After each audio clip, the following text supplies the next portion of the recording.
ñëw mu faj aajaati. a'uuzu billah bismillah inna walillah wa ma tawfiq illa billah xaw nu ko yaa muhino bi ko nasahin di nuyu mbokk internet yi góor ak jigéen mag ak ndaw ñi nga xam ne ñoo ngi topp chaîne bi di sëñ Babacar Diop TV di leen wax ne gis nañu abonnement yi mu ngi yokk bu baax di leen wax ngeen gën a partager gën a aimer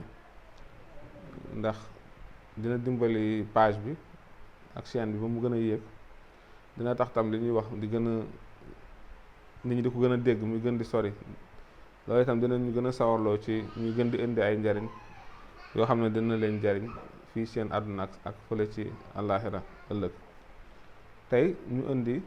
loo xam ne nit ki bu ci saxee dootul sonn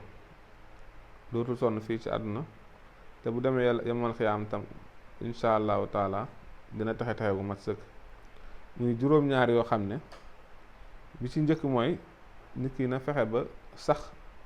di jàng suratul baqara waaw na sax di jàng suratul baqara chaque jour loolu lenn la ci juróom-ñaar yi. ñaareel ba itam na fexe itam di def xiyaamu layli moom fu mu jullee gee ba pare rek bu ci tegee ay ràkka yoo xam ne naafile la boobaa xiyaamu layli la. am bu fekkee nag mën nay jug njël moo gën waaye bu ko mënul itam na fexe rek ba guddi gu nekk na def ay ràkk yoo xam ne naafila lay doon incha allah. ñetteel bi salaatu duha julli yoor yoor li ko dalee ci 10 heures 9 heures 10 heures 11 heures ba midi yoor la ñaar ràkka wala ñeenti ràkka lu am solo ngi noonu. yi ñu wax nag yëpp su ko nekk saxee day génn ci coono àdduna ñu coono nëx-nëx jafe-jafe rëng-rëng. tawat gu la jaaxal lool nga dëkkee wër ay traitement ngir sa wàllu wér-gi-yaram Serigne Babacar Diop mooy solution bi mu ngi fii ci Dakar booru poste courant Kër Ndiaye Lo mën nga ko woo ci numéro yi 77 755 24 24 wala nga woo ko ci 77 864 25 89 Serigne Babacar Diop la solution pure. yi nga xam ne daal moom mooy tax nit ki bu nee ci àdduna du am tawféex yépp du la def lii nii dina suñu borom dina ko ci dimbali bi kasratil istighfar ak di bëril di wax astaghfirullah surtout astaghfirullah bi nga xam ne nit ki nga koy def diggante njël diggante julli suba ak fajar diggante fajar ak julli suba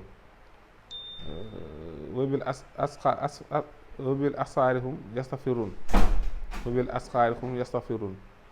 bu fekkee njël jot na ngeen di tuub di wax astaghfirullah loolu suñu borom wax ak itam di wax laa xawla wala xawla illa billah mooy bi xala di wax laa xawla wala xawata illa billah loolu itam dina dindi nit ki coono àdduna ak àllaaxira coono yi ñàkk coono tawat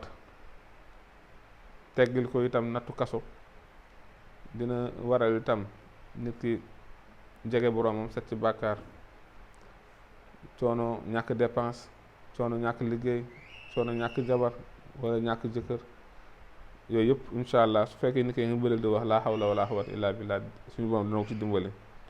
bi salaatu ala nabi ak di wax di julli ci yonent sallallahu alayhi wasallam ndax loo xam ne moom yàlla da koy def ak i malaakaam sant ñu ko loolu kon rëy na kon bokk na tam ci génn nit ki ci mboolem coono àdduna yi ak coono àllaaxira di bëril di wax saatu ala nabi insha allahu taala. bi mujj mooy samixul quran wa tilaawa di déglu alquran ak di ko jàng loolu itam bokk na ci teggi juróom-ñaar yi nga xam ne day teggil nit ki coono àddina ak coono àllaaxira kon yi ñu tegale yëpp wax leen ko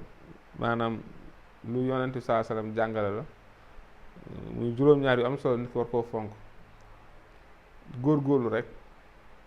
benn par benn ba juróom-ñaar yëpp nga mën ko di ko def saxal ko nag bés bu ne nga di ko def bu demee ba yàgg rek dina yomb di nga ko tàmm di nga ko miin bu ko defee incha allah foofu lañ koy yemale ba beneen. di boroom dalailul xayraati yitteem lu dul ku ñëw mu faj aajaati